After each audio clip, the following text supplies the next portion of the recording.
Yeah, just a quick review, the copper compression leg sleeve. So this sleeve is made specifically for people that have some type of knee pain or they have some type of knee problems, or maybe they just want some extra support, for their veins. But anyway, the idea here is that you put on the sleeve and it supports, supports the veins, does do that. It also supports the joint, the surrounding soft tissues, the muscles, might restrict your knee motion a little bit. So that way your knee has a chance to rest, recover, doesn't get so overstressed as you do things because you got that additional support. So a few points about this particular sleeve. It is made of 85% nylon, which I think is really good because nylon's a really durable material. So I do expect this sleeve to actually last quite a while. And the other thing to know is that this does fit either the right or the left leg. So you don't have to worry about it being dedicated like this is only a right one or a left one. So just know that. If you are having some knee problems, there's other things you can do besides putting on a sleeve. For example, I'm getting this from Bulletproof Your Knee book. If you're having any kind of knee issues like pain-wise or instability, make sure you strengthen your quadriceps muscles. Okay, your quadriceps is a big muscle on the front of your leg, and you can see here's your kneecap or patella down here for reference. It's 4 different muscles, but collectively they call it the quads or the quadricep muscle. So what they're finding is that when people have knee problems, selectively, it's just the quads. You test all the muscles around the knee, just the quads that really take a hit as far as being weaker than the other muscles. So for instance, knee swelling in the quadriceps. Another study demonstrated that even if you have as little as 20 milliliters of fluid in your knee, which is just over a tablespoon, it's enough to decrease the strength of your quadriceps muscle. So if you have any kind of acute or chronic swelling in your knee, for some reason, just kind of, I think it's like reciprocal inhibition is what it is. But anyway, basically, the quadriceps just don't contract like it should and they get weaker. Knee injuries in the quadriceps, basically, if you've had any kind of like fractured your tibia, your lower leg bone, if you've had any kind of knee surgery where they open up the knee, researchers find, hey, you're at risk to have quadriceps weakness. Ligament problems in the quads. Big one, anterior cruciate ligament. You've heard of that's your ACL. You've heard of football players, tearing their ACL.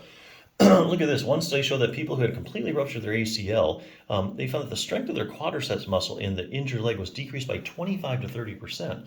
Now, remember, the quadriceps muscle is a big stabilizer of your knee. So you take that strength down a whopping 25 to 30%, you've compromised a lot of knee stability. So it's kind of hard to recover and be pain-free when you have that kind of weakness in your leg. Posterior cruciate ligament, medial collateral ligament. I mean, researchers are finding the same kind of thing. Knee pain, people that have like chronic knee pain, have quadriceps weakness. Here's knee arthritis in the quadriceps. So if you take a group of people with knee arthritis, just practically every study I've ever read has shown that you also have quadriceps weakness. In other words, it's just not as strong as it should be. And so there are randomized controlled trials showing that if you take a bunch of people with knee arthritis and you strengthen just their quadriceps muscle, that their knee pain starts to go away. More interestingly, there's some studies are showing the stronger your quads are and you get them, the less progression of knee arthritis you have. So you can kind of like interrupt this whole pathological process. Patellofemoral pain syndrome, and this goes on and on. If you have any kind of knee problem, make sure you're doing at least one exercise for your quadriceps. Fine-tune control over your knee. Here they're talking about the hip muscles. Sometimes your knee can be killing you and you have a lot of pain in it. And there's absolutely nothing wrong with your knee. It's actually, there's problems going on with the hip. So a classic case would be like iliotibial band syndrome. Take a bunch of people with iliotibial band syndrome, you strength test their hip muscles, you find they have unusually weak hip abductors. That's a key muscle that keeps your pelvis level every time you take a step. Brings your leg out to the side.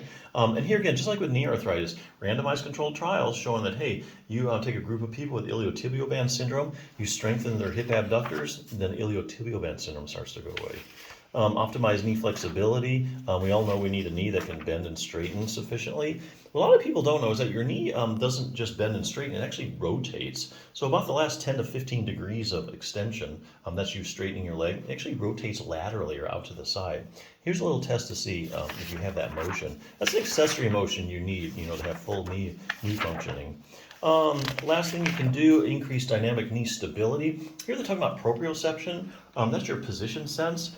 So if I suddenly turn out the lights right now, you'd probably be able to tell me whether your knee's bent or straight, okay? And that's because you have little receptors in the joint and around and in the muscles that constantly give your brain this feedback as to where your knee is in space, even when you're not looking. And so when researchers go out to various patient populations with various knee problems, they find that the proprioception isn't really what it should be. It's not like these people don't know where their knee is, but they just find it is a decrease. It's not really what it should be or expected. So that's something else, and another function of your knee you can improve, to get rid of knee pain.